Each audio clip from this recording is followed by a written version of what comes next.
तो हेलो मेरे यूपी के दांव, कैसे हैं आप सब। उम्मीद करता हूं कि आप सब स्वस्थ होंगे, मस्त होंगे और आपकी तैयारी लाजवाब तरीके से चल रही होगी। तो जैसा कि स्टूडेंट, आज की इस वीडियो में हम आपको बताने वाले हैं बहुत ही viral paper class 12th Hindi, सामान्य हिंदी अर्थात विज्ञान वर्ग वालों के लिए जो है क्लास 12th में हिंदी का वायरल पेपर हम बताने वाले हैं आज की इस वीडियो में सॉल्यूशन के साथ। सारे क्वेश्चन का जो मैं हल के साथ इस वीडियो में बताऊंगा। इस पेपर का कोड है 302 CU, जो बहुत ही वायरल है ये पेपर। चलिए इस पेपर को हम देखते हैं। यह जो पेपर है इस प्रश्न पत्र में 2 खंड है और दोनों खंडों के प्रश्न के उत्तर देना आवश्यक है। चलिए पहले खंड का को हम देखते हैं। तो खंड का है और इसमें पहला क्वेश्चन है, पहला का है डॉक्टर वासुदेव शरण का निबंध संग्रह है। इसमें ऑप्शन ए है मातृभूमि, ऑप्शन बी है शेष स्मृतियां, ऑप्शन सी है विचार प्रवाह, ऑप्शन डी है रस मीमांसा। तो इसका जो राइट ऑप्शन हो जाएगा option A is correct option मातृभूमि। चलिए अगला क्वेश्चन देखते हैं। अगला क्वेश्चन है हिंदी प्रदीप के संपादक थे। हिंदी प्रदीप के संपादक थे। ऑप्शन ए है प्रताप नारायण मिश्र, ऑप्शन बी है बाल कृष्ण भट्ट, ऑप्शन सी है doctor Jagmohan Singh, option D है राधा चरण गोस्वामी। तो इसका राइट ऑप्शन हो जाएगा option B is correct option Bal Krishna Bhatt. चलिए अगला क्वेश्चन देखते हैं। अगला क्वेश्चन है आलोचनात्मक कृत्य कालिदास की लालित्य योजना के लेखक हैं।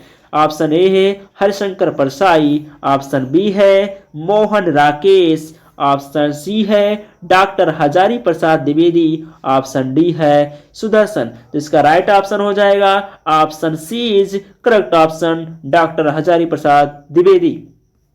चलिए अगला क्वेश्चन देखते हैं। अगला क्वेश्चन है क्या भूलूं क्या याद करूं, क्या भूलूं क्या याद करूं किस विधा की रचना है। वेरी वेरी इंपॉर्टेंट प्रश्न है। ऑप्शन ए है आत्मकथा की, ऑप्शन बी है जीवनी की, ऑप्शन सी है संस्मरण की, ऑप्शन डी है रिपोर्टाज की। इसका राइट ऑप्शन हो जाएगा option A is correct option आत्मकथा। आत्मकथा इसका राइट ऑप्शन हो जाएगा option A is correct option. चलिए अगला क्वेश्चन बढ़ते हैं। अगला क्वेश्चन है निम्नलिखित में से किस उपन्यास की रचना हरिशंकर परसाई द्वारा की गई। ऑप्शन ए है पुनर्नवा, ऑप्शन बी है निर्मला, ऑप्शन सी है रानी केतकी, ऑप्शन डी है सुखदा। इसका राइट ऑप्शन हो जाएगा option C is correct option Rani Nagphani ki Kahani. रानी नागफनी की कहानी। चलिए अगला क्वेश्चन देखते हैं। अगला क्वेश्चन है प्रश्नोत्तर संख्या 2 का है रीतकाल की प्रमुख विशेषता नहीं है। तो रीतकाल की प्रमुख विशेषता नहीं है। ऑप्शन ए है प्रकृति चित्रण, ऑप्शन बी है ईश्वर वंदना, ऑप्शन सी है युद्धों का सजीव वर्णन, ऑप्शन डी है मुक्त काव्य रचना। इसका राइट ऑप्शन हो जाएगा option B is correct option Ishwar Vandana. चलिए आगे बढ़ते हैं। अगला क्वेश्चन है कौन सी रचना रामधारी सिंह दिनकर की नहीं है।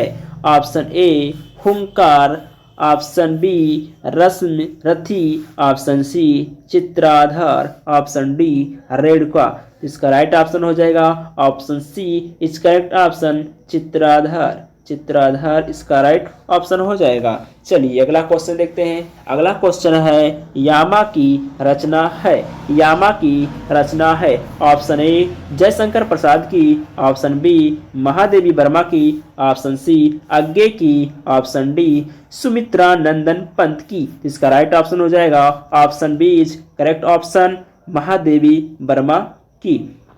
इसका राइट ऑप्शन हो जाएगा। चलिए अगला क्वेश्चन देखते हैं। अगला क्वेश्चन है हिंदी साहित्य के आदिकाल के चारण काल नाम दिया है। चारण काल नाम दिया है।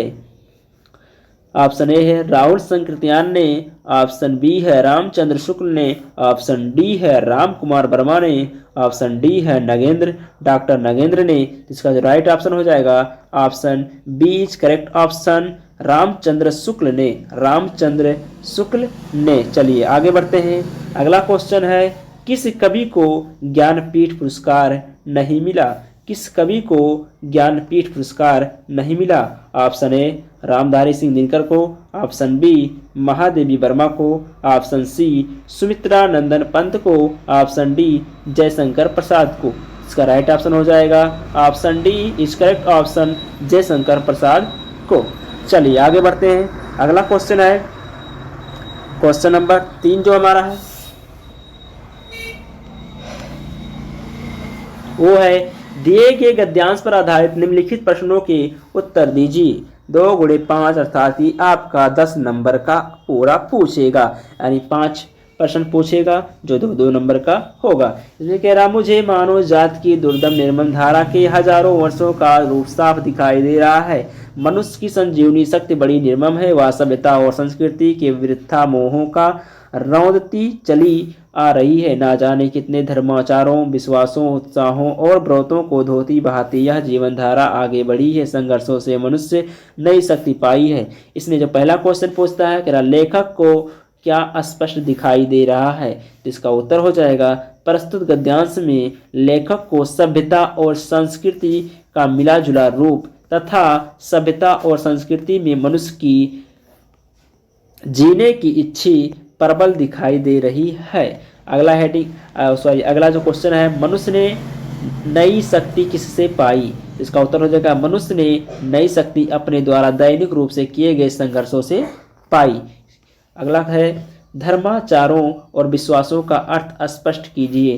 तो धर्माचारों किसी विशेष धर्म का प्रचार करने वाले और विश्वासों किसी मनुष्य के प्रति निश्चित धारणा रखना।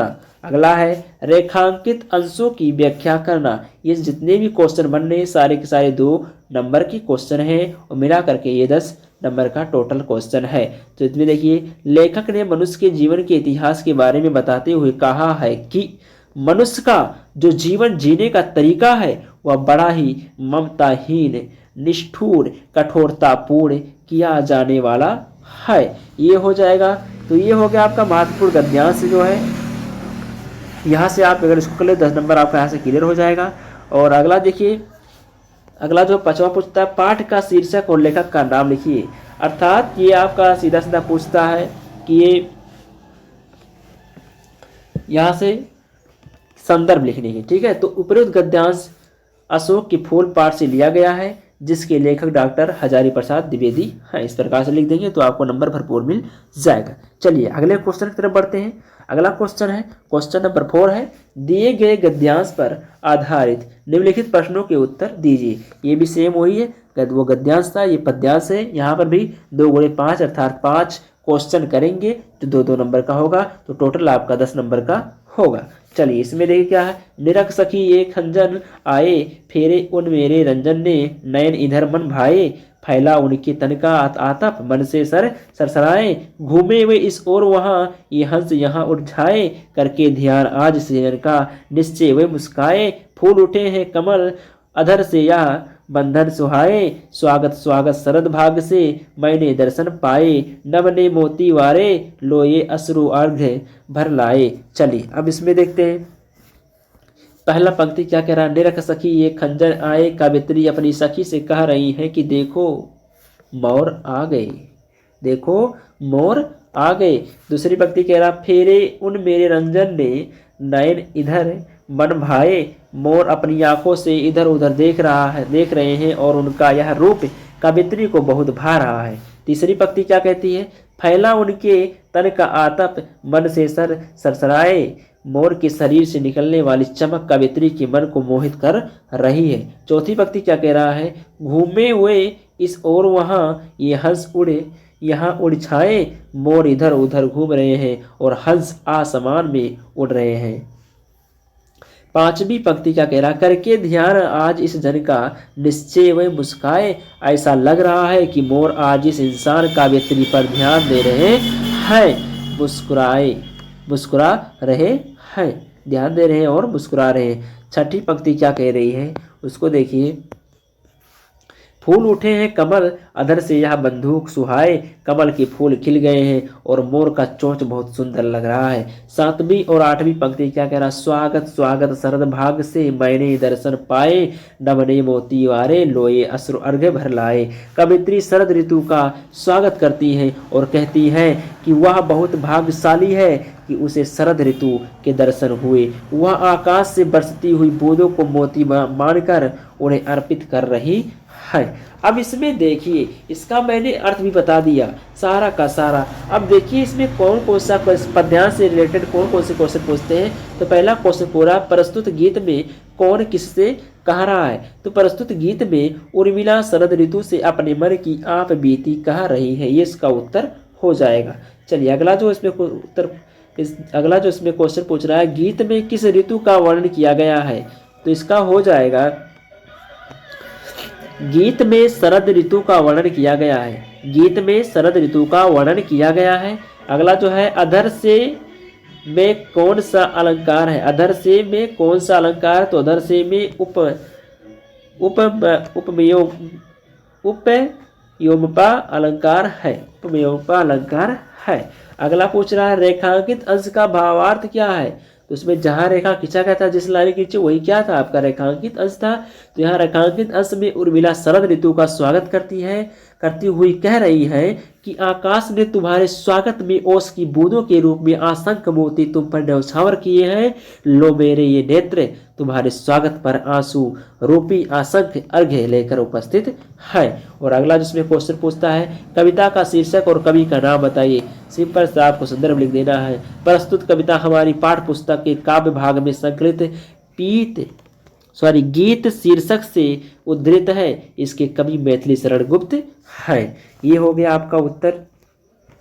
अब अगला जो क्वेश्चन आता है, अगला क्वेश्चन आता है क्वेश्चन नंबर 5 जो है, इसमें क्या करा, निम्नलिखित में से किसी एक लेखक का साहित्यिक परिचय देते हुए उनकी प्रमुख रचनाओं का उल्लेख कीजिए। जो कि अधिकतम शब्द सीमा है 80 शब्द है, और ये भी क्या 3+2 यानी 5 नंबर का आपका है। यानी 3 नंबर जो आपका यहाँ पे लिखने का साहित्यिक परिचय या जो परिचय लिखकर मिलेगा, और वहीं पे 2 नंबर आप इनको रचनाएं लिखकर मिलेगा। चलिए देखते हैं इसमें कौन कौन से इंपॉर्टेंट है। तो इसमें पहला है वासुदेव शरण अग्रवाल, दूसरा है आचार्य हजारी प्रसाद द्विवेदी, और तीसरा प्रोफेसर जी सुंदर रेड्डी। प्रोफेसर जी सुंदर रेड्डी, ये 3 मोस्ट सुंदर रेड्डी, प्रोफेसर जी सुंदर रेड्डी, इनके जो परिचय को हम देखते हैं और साहित्यिक परिचय को भी देखेंगे आज की इस वीडियो में। कभी कभी क्या होता है, जीवन परिचय पूछता है तो कभी कभी साहित्यिक परिचय पूछता है। चलिए देखते हैं। प्रोफेसर जी सुंदर रेड्डी का जन्म सन 1919 ईस्वी में आंध्र प्रदेश के बेल्लूर जिले के बत्तुलपल्ली नामक ग्राम में हुआ था। प्रोफेसर जी सुंदर रेड्डी आंध्र प्रदेश विश्वविद्यालय में हिंदी विभाग के अध्यक्ष रहे। प्रारंभिक शिक्षा संस्कृत एवं तेलुगु भाषा में हुई। रेड्डी जी आंध्र प्रदेश विश्वविद्यालय में स्नातकोत्तर अध्ययन एवं अनुसंधान विभाग के अध्यक्ष भी रहे। इनके निर्देशन में हिंदी और तेलुगु एक तुलनात्मक अध्ययन ग्रंथ पर शोध कार्य भी हुआ। इनका निधन सन 2005 ईस्वी में हो गया था। अब इनकी साहित्यिक परिचय को देखते हैं, जो कि बहुत ही सरल शब्दों में मैंने लिखा है। देखिए, हिंदी प्रदेश के निवासी होते हुए भी प्रोफेसर जी सुंदर रेड्डी ने हिंदी भाषा पर अच्छा अधिकार प्राप्त किया। राष्ट्रवादी हिंदी प्रचारक, प्रख्यात साहित्यकार एवं तुलनात्मक साहित्य के मूर्धन्य समीक्षक, श्रेष्ठ विचारक, समालोचक एवं निबंधकार प्रोफेसर जी सुंदर रेड्डी दक्षिण भारतीयों के लिए हिंदी और उत्तर भारतीयों के लिए दक्षिणी भाषाओं के अध्ययन की प्रेरणा दी है। इन्होंने हिंदी भाषियों के लिए तमिल, तेलुगु, कन्नड़ और मलयालम में साहित्य की रचना की है। वे आजीवन भाषाई एकता के लिए प्रयासरत रहे। इनके अनेक निबंध हिंदी, अंग्रेजी एवं तेलुगु पत्र पत्रिकाएं प्रकाशित हुए। हिंदी भाषी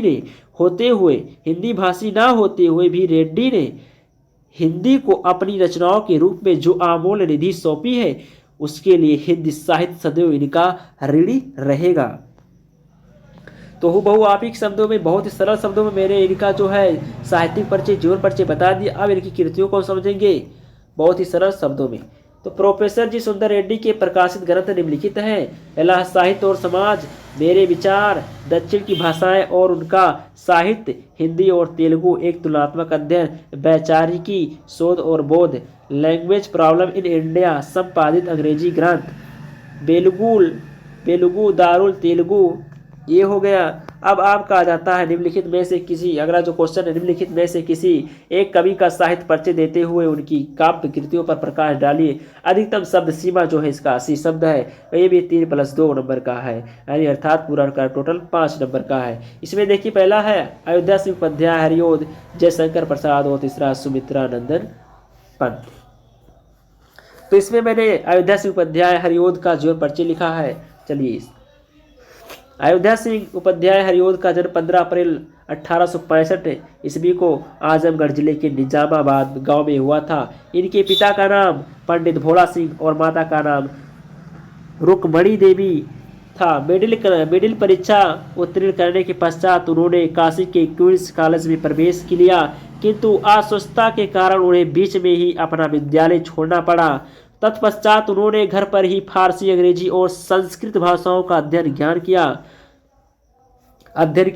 इनका विवाह आनंद कुमारी के साथ संपन्न हुआ। हरिओद जी को सरकारी नौकरी मिल गई, वे कानूनगो हो गए। कानूनगो पद से अवकाश प्राप्त करके हरिओद जी ने काशी हिंदू विश्वविद्यालय में अवैतनिक रूप से अध्यापन कार्य किया। हिंदी साहित्य सम्मेलन ने उन्हें एक बार सम्मेलन का सभापति बनाया और विद्या वाचस्पति की उपाधि से सम्मानित किया गया। सन 1947 ईस्वी में निजामाबाद में इनका देहावसान हो गया। ये इनका था जीवन परिचय। अब इनकी प्रमुख रचनाओं को देखेंगे। इनकी प्रमुख रचनाएं निम्न है। नाटक में है प्रद्युम्न विजय तथा रुक्मिणी प्रणय। उपन्यास है प्रेम कांता, ठेठ हिंदी का ठाठ, अध खिला फूल। काव्य ग्रंथ है प्रिय प्रवास, रस कलश, चुभते चौपदे, वैदेही वनवास। और प्रिय प्रवास है हरिओद जी का सबसे प्रसिद्ध और महत्वपूर्ण ग्रंथ है। यह हिंदी खड़ी बोली का प्रथम महाकाव्य है। ये रहा इनका जो जीवन परिचय और कृतियाँ। तो आई होप आपको समझ में आ रहा होगा बाखूबी अच्छे से। तो बने रहिए वीडियो के अंत। अब हम आगे चलते हैं। अगला जो हमारा प्रश्न है, चलिए अगला क्वेश्चन जो हमारा है, अगला क्वेश्चन है क्वेश्चन नंबर 6 है, बहादुर अथवा लाठी कहानी के उद्देश्य पर प्रकाश डालिए। बहादुर अथवा लाठी कहानी के उद्देश्य पर प्रकाश डालिए, जिसका शब्द सीमा कितना है? 80 शब्द है, अधिकतम 80 शब्द है। अब चलिए देखते हैं इसका उत्तर। बहादुर कहानी का उद्देश्य हेडिंग डालेंगे। इसमें लिखना है हिंदी साहित्य के श्रेष्ठ कथाकार अमरकांत द्वारा रचित कहानी बहादुर एक आत्म कथात्मक है, जो मध्यम वर्गीय परिवार में नौकर के साथ परिवारजनों के द्वारा किए गए अत्यधिक कठोर एवं असभ्य व्यवहार की कहानी है। इसमें समाज में उच्च वर्गीय परिवार का निम्न वर्ग के लोगों के प्रति ऊंच नीच के भेदभाव के कारण उत्पन्न तनाव का चित्रण किया गया है। आधुनिक समाज में झूठे प्रदर्शन और दिखावे की शान शौकत में विश्वास करता है, परंतु एक निम्न और गरीब व्यक्ति पर विश्वास नहीं करता है। लेखक ने निम्न वर्ग के वास्तविकता का परिचय दिया है और उसके प्रति सहानुभूति प्रस्तुत किया है। बहादुर स्नेह और मानवीय अनुभूति का भूखा है। उसमें सहनशीलता और स्वाभिमान की भावना कूट कूट कर भरी हुई है। मालिक और परिवार के सभी सदस्यों द्वारा तिरस्कार किए जाने और विश्वास न करने पर जब वह घर छोड़कर चला जाता है तो सभी अपनी भूल स्वीकार करते हैं और अपने किए गए पश्चाताप करते हैं। लेखक का उद्देश्य अमीर और गरीब वर्ग के भेद को मिटाना है, जो मानवीय सहानुभूति के आधार पर ही मिट सकता है। ये है इसका उद्देश्य, बहादुर कहानी का उद्देश्य था, जो हूबहू आप ही के शब्दों में, बहुत ही सरल शब्दों में हमने बता दिया। तो चलिए देखते हैं अगला जो क्वेश्चन है। अगला क्वेश्चन है क्वेश्चन नंबर 7 है, स्वपठित खंड काव्य के आधार पर किसी एक खंड काव्य के एक प्रश्न का उत्तर दीजिए। अधिकतम शब्द सीमा जो है 80 शब्द है, जो आपका 5 नंबर का आएगा। चलिए देखते हैं। इसमें कह रहा है खंड काव्य के नायक का चरित्र चित्रण श्रवण कुमार कीजिए। श्रवण कुमार खंड काव्य के चरित्र चित्रण करना है। ठीक है, इसमें अथवा करके पूछ रहा है कि श्रवण कुमार खंड काव्य के आधार पर दशरथ का चरित्र चित्रण करना है। वहाँ पे श्रवण कुमार का चरित्र चित्रण करना था और यहाँ पे दशरथ का चरित्र चित्रण करना है। तो यही दोनों है। अगला जो है यह है रश्मरथी के प्रथम सर्ग का सारांश अपने शब्दों में लिखिए अथवा रश्मरथी के नायक का चरित्र चित्रण कीजिए। तो आपके जिले में जो आता है वही लिखना। आप अपने क्वेश्चन बैंक से देख सकते हैं। ठीक है, तो अगले देखिए, अगला है मुक्त यज्ञ खंडकाव्य का कथा सागर अपने शब्दों में लिखिए अथवा मुक्त यज्ञ खंडकाव्य के आधार पर महात्मा गांधी का चरित्र चित्रण कीजिए। अगला है त्यागपति खंडकाव्य का कथासार लिखिए अथवा त्यागपति खंडकाव्य के प्रमुख नारी पात्र का चित्रण कीजिए। अगला है सत्य की जीत खंडकाव्य का कथानक अपने शब्दों में लिखिए अथवा सत्य की जीत खंडकाव्य के आधार पर दुःशासन चारित्रिक विशेषताओं का उल्लेख कीजिए। फिर अगला है आलोक वृत्त खंडकाव्य के चतुर्सर्ग की कथा वस्तु अपने शब्दों में लिखिए। तो आपके जिले में जो भी खंडकाव्य चलता है उसी को आपको लिखना है, एक का आंसर दे देना है। आपको यहाँ से आपका 5 नंबर फिक्स हो जाएगा।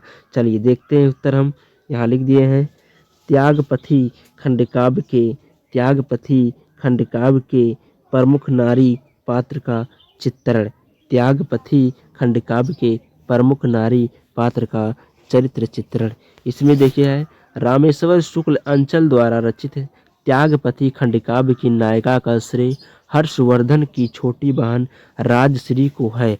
वह हर्षवर्धन की प्रिय माता, पिता की दुलारी तथा कन्नौज के राजा गृहवर्मन की पत्नी है, जिसकी चारित्रिक विशेषताएं निम्नवत हैं।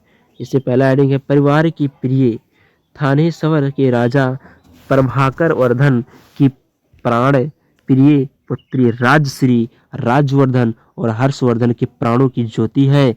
कन्नौज के राजा गृहवर्मन से उसका विवाह होता है, परंतु वह अल्पकाल में ही विधवा हो जाती है। अगला हेडिंग है नारीत्व गुणों से भरपूर राजश्री में आदर्श नारी के समस्त गुण विद्यमान हैं। वह युवावस्था में ही विधवा हो जाती है तथा बंगाल के गौड़पति शशांक द्वारा बंदी बना ली जाती है, किंतु कारागार से भागने में सफल हो जाती है। वन में भटकती राजश्री जब आत्मदाह को उद्धत हो चिता में कूदने जाती है तो वह भाई हर्षवर्धन द्वारा बचा ली जाती है और दिवाकर मित्र द्वारा समझाए जाने पर सर्वस्व राष्ट्र को समर्पित कर देती है। हर्ष द्वारा राज समर्पित किए जाने पर वह स्वीकार नहीं करती, बल्कि हर्ष के साथ राज्य का सह संचालन करती है। चलिए इसमें अगला हेडिंग है देशभक्ति एवं जन सेविका वैधव्य के बाद राजश्री अपना सारा जीवन लोगों के कल्याण और सेवा में समर्पित कर देती है। देश प्रेम के कारण संन्यास लेने का विचार त्यागने वाली राजश्री हर्ष के साथ समाज सेवा में लगी रहती है। अगला हेडिंग है करुणा की साकार प्रतिमा राजश्री ने माता पिता की मृत्यु, पति और बड़े भाई की हत्या और राज छीन जाने पर बंदी जीवन का स्वीकार किया, किंतु कारागार से भागने से लेकर हर्षवर्धन से मिलने तक के काल ने उसे करुणा से भर दिया था। अपने भाई से मिलने पर उसकी कारुणिक स्थिति खंडकाव्य का सर्वाधिक मार्मिक स्थल है। अगला पॉइंट है इसमें, अब आपका आ जाता है खंड खा। सॉरी, ये भी इसका एक ही हेडिंग चल रहा है और इसमें है अगला हेडिंग है सुशिक्षिता एवं ज्ञानमयी धर्म संपन्न राजश्री शास्त्र तथा धर्म की जानकार थी। जब आचार्य दिवाकर मित्र संन्यास धर्म का तात्विक विवेचन करते हुए उसे मानव कल्याण के कार्य में लगने का उपदेश देते हैं, तब राजश्री इसे स्वीकार कर लेती है और आचार्य की आज्ञा का पूर्ण परिपालन करती है। इस प्रकार राजश्री का चरित्र एक आदर्श भारतीय नारी का चरित्र है। उसके पाति व्रत धर्म, देश धर्म, करुणा और कर्तव्य निष्ठा के आदर्श निश्चय ही अनुकरणीय है। ये हो गया आपका खंड का जो है खत्म, खंड का आपका खत्म हो गया। अब देखते हैं खंड खा। खंड खा देखेंगे हम। खंड खा में देखिए पहला क्वेश्चन है, क्वेश्चन नंबर 8 जो है उसको देखते हैं। क्वेश्चन नंबर 8 का है, दिए गए संस्कृत गद्यांशों में से किसी एक का ससंदर्भ हिंदी में अनुवाद कीजिए। जो 2+5 यानी बराबर 7 नंबर का क्वेश्चन है। चलिए स्टार्ट करते हैं। इसमें देखते हैं कौन सा गद्यांश दिया गया है। पहले उस गद्यांश को पढ़ेंगे, उसके बाद उसका जो है संदर्भ सहित हिंदी में अनुवाद करेंगे। चलिए देखते हैं इसमें क्या कह रहा है। ततः कदाचिद द्वारपाल आगत्य महाराजम भोजम प्रवाह प्राह देव कौपीना वैशेषो विद्वान द्वारि वर्तते इत राजा प्रवेशे इत प्राह। ततः प्रविष्टाः कव्यः भोजमाव वालोक्य अध्य में दारिद्र्यनाशो भविष्यतीत मत्वा तुष्टो हर्षाणिमुमोच। इसका उत्तर देखिए कैसे लिखेंगे हम। पहले डालेंगे हेडिंग संदर्भ। प्रस्तुत गद्यांश हमारी पाठ्य पुस्तक संस्कृत दिग्दर्शिका के पाठ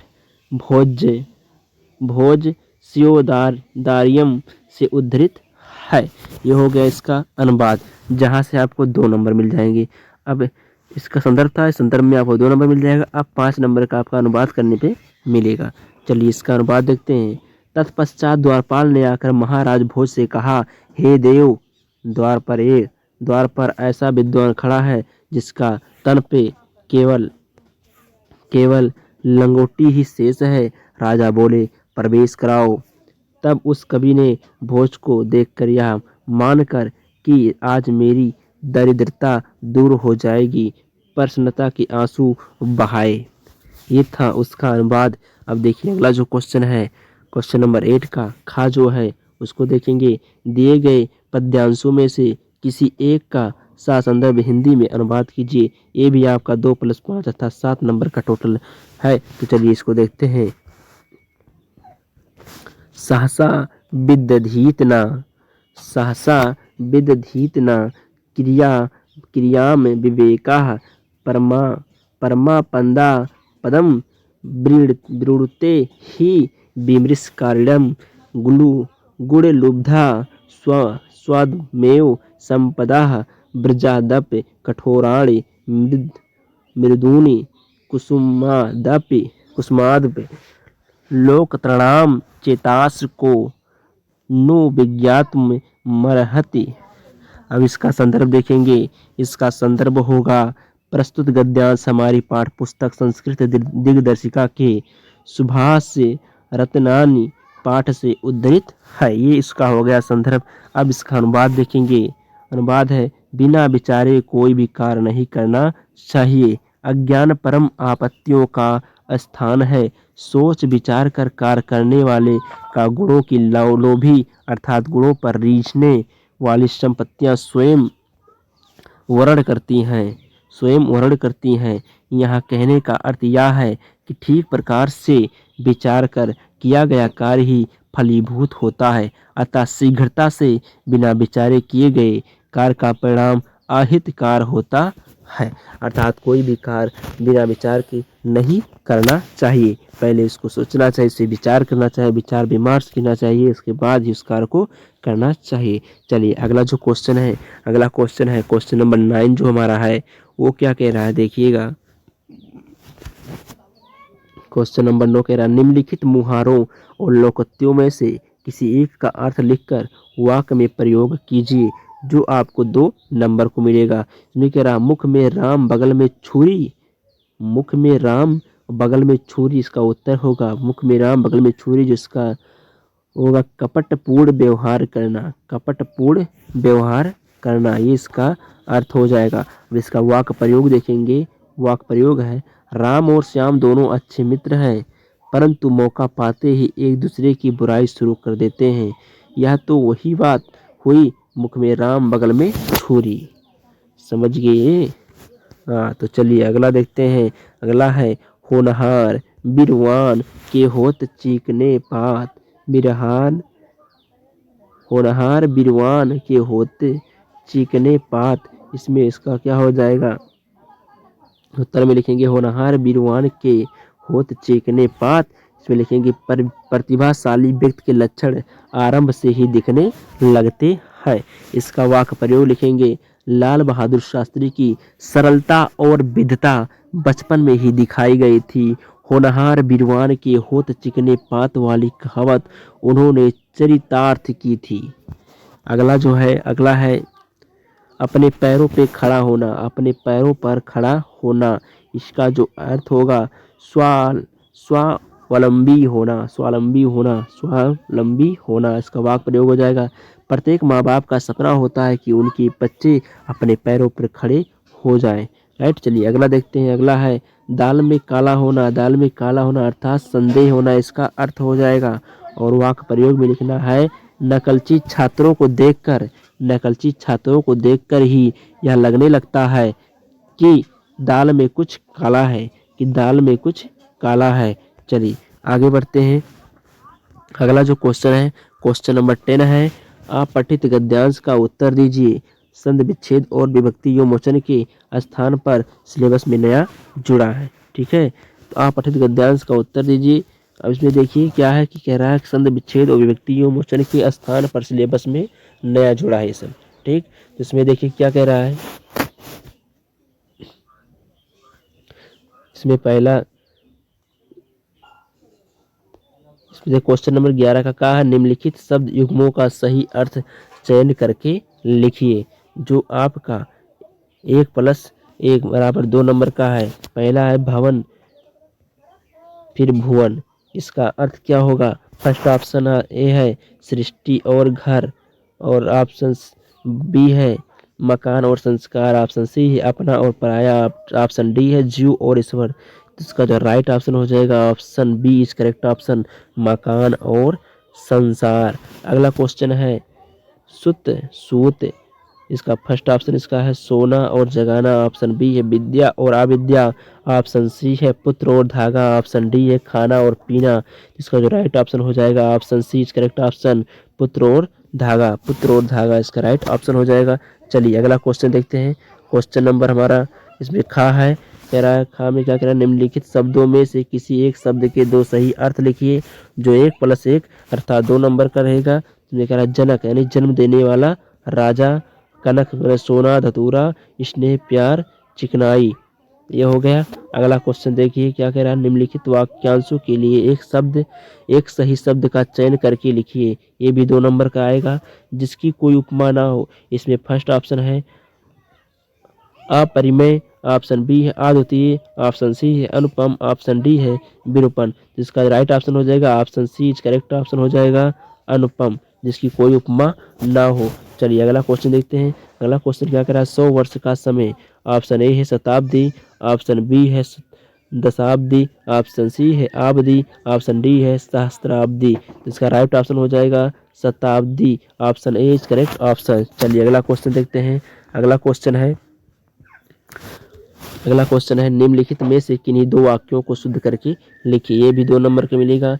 देखिए कह रहा है पुरानी बातों को भूल जाओ, क्या लिखना है पुरानी बातों को भूल जाओ। इसमें केवल 100 रुपये मात्र की बात थी, तो केवल 100 रुपये की बात थी, इस तरह से लिखना है। फिर अगला है वह मुझे अपना शत्रुता समझता है, तो वह मुझे अपना शत्रु समझता है, ये इसका राइट हो जाएगा। अब चलना चाहिए, इसका राइट हो जाएगा। अगला जो क्वेश्चन है क्वेश्चन नंबर 12 का है वीर रस अथवा हास रस का स्थायी भाव के साथ उसकी परिभाषा अथवा उदाहरण लिखिए। चलिए देखते हैं इसका हास रस। हेडिंग डालेंगे, इसमें लिखेंगे जहाँ विलक्षण स्थितियों द्वारा हंसी उत्पन्न होती है वहाँ हास रस होता है। इसका स्थायी भाव हास यानी हंसी है। इसका जो उदाहरण है पुन पुन उक सही अरु अकुलाही देखी दशा हरगन मुस्काही, ये इसका उदाहरण हो जाएगा। अब चलिए अगला जो क्वेश्चन है इसमें है रूपक अथवा भ्रांतिमान अलंकार का लक्षण और उदाहरण लिखिए। इसका उत्तर लिखिएंगे वर्तमान अलंकार, जब किसी वस्तु में अन्य वस्तु का कुछ सादृश्य होने के कारण भ्रम हो जाए और ऐसा प्रतीत होने लगे कि वह वास्तविक वस्तु ही है, जबकि वास्तव में वह वस्तु होती नहीं, तब भ्रांतमान अलंकार होता है। इसका जो उदाहरण होगा, नाक का मोती अधर की क्रांति से, बीज दाड़िम का समझकर भ्रांति से, देखकर उसको ही हुआ शुक्रमौन, सोचता है अनसुख या कौन। चलिए देखते हैं, ये हो गया इसका उदाहरण और परिभाषा। आगे बढ़ते हैं। अगला जो क्वेश्चन हमारा है वो कह रहा है दोहा अथवा रोला, दोहा अथवा रोला छंद, छंद का लक्षण और उदाहरण लिखिए। देखिए ये सब कॉमन क्वेश्चन है जो हर साल आते ही है, तो इसको बहुत ध्यान से देखिएगा। इसमें देखिए क्या हम लिखे, तो रोला यह एक सममात्रिक छंद है और इसमें 4 चरण होते हैं। प्रत्येक चरण में 24 मात्राएं होती हैं, अर्थात विषम चरणों में 11-11 मात्राएं और सम चरणों में 13-13 मात्राएं। 11वीं और 13वीं मात्राओं पर यत अर्थात विराम होता है।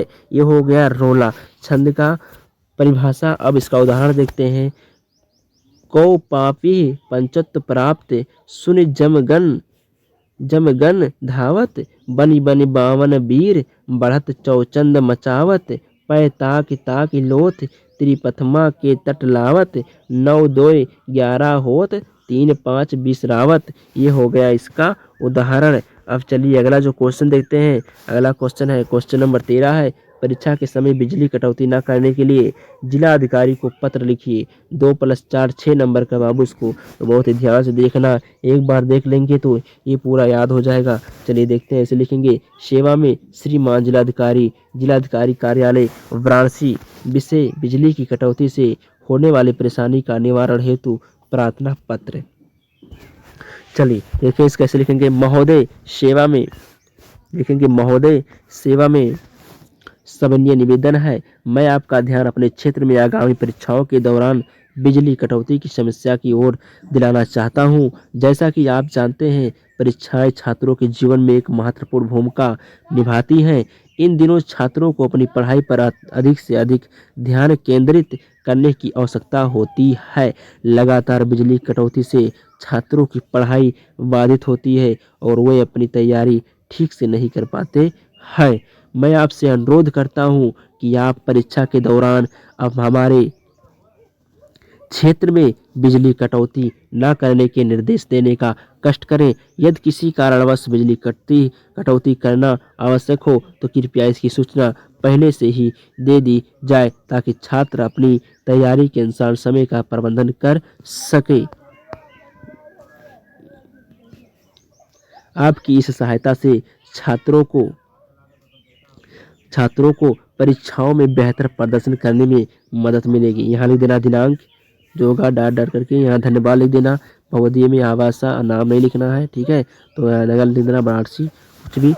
तो ये हो गया आपका पत्र लेखन। अब देखिए अगला क्वेश्चन देखते हैं। अगला क्वेश्चन है क्वेश्चन नंबर 14 है, निम्नलिखित विषयों में से किसी एक विषय पर अपनी भाषा शैली में निबंध लिखिए।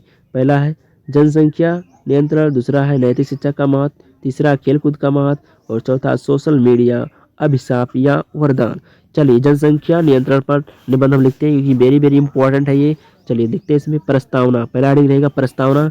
जनसंख्या एक जगह पर रहने वाले लोगों की संख्या को दर्शाने के लिए आम तौर पर प्रयोग में आने वाले शब्द हैं। भारत में जनसंख्या सुरसाह के मुंह की तरह बढ़ती जा रही है। दुनिया की करीब 17% आबादी भारत में रहती है, जिससे यह दुनिया की सबसे अधिक आबादी वाले देशों में से एक है। भारत में जनसंख्या वृद्धि के कई कारण हैं। भारत में आबादी के विकास के मुख्य कारणों में से निरक्षरता, गरीबी और जन्म नियंत्रण विधियों के बारे में लोग नहीं जानते। अगला हेडिंग होगा जनसंख्या घनत्व को प्रभावित करने वाले स्रोत। किसी भी क्षेत्र में आबादी की घनत्व की गणना उस क्षेत्र की कुल संख्या को लोगों द्वारा विभाजित करके ही की जाती है। कई कारणों से जनसंख्या का घनत्व अलग अलग स्थानों पर अलग अलग होता है। कुछ कारक जो किसी क्षेत्र में आबादी की घनत्व को प्रभावित करते हैं वे इस प्रकार हैं। चलिए इसमें देखते हैं। पहला जो हेडिंग है जलवायु। जलवायु भी क्या है, अत्यंत गर्म या ठंडे मौसम वाले स्थान बहुत कम आबादी के हैं। दूसरी ओर जिन स्थानों पर लोग मध्यम जलवायु का आनंद लेते हैं वे घनी आबादी वाले हैं। अगला हेडिंग है साधन। तेल, लकड़ी, कोयले और जैसे संसाधनों की अच्छी उपलब्धता वाले क्षेत्रों में आबादी घनी होती है। जहाँ इन बुनियादी संसाधनों की कमी होती है वो क्षेत्र में कम आबादी वाले होते हैं, वो क्षेत्र कम आबादी वाले होते हैं। अगला जिसमें है दिया है सामाजिक, सांस्कृतिक एवं राजनीतिक कारक। मुंबई पुणे औद्योगिक कॉम्प्लेक्स एक सुंदर उदाहरण प्रस्तुत करता है। यह दर्शाता है कि किस प्रकार सामाजिक, सांस्कृतिक, ऐतिहासिक और राजनैतिक कारकों के समूह ने इस कॉम्प्लेक्स की जनसंख्या घनत्व की तीव्र वृद्धि की है। अगला हेडिंग है प्राकृतिक संसाधनों की उपलब्धता। इसमें लिखा है, छोटा नागपुर का पठार हमेशा से एक पर्वतीय, पथरीला एवं ऊबड़ खाबड़ क्षेत्र रहा है। वर्षा एवं वनों से आच्छादित यह भाग अनेकों आदिवासियों का निवास स्थान रहते आया है। यह आदिवासी क्षेत्र जनसंख्या घनत्व की दृष्टि से देश के विरल क्षेत्रों में से एक गिना जाता है। चलिए आगे बढ़ते हैं।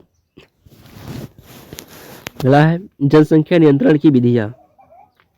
जनसंख्या नियंत्रण की विधियां। जनसंख्या नियंत्रण की कुछ प्रमुख विधियां निम्नलिखित है। पहला है इसमें शिशु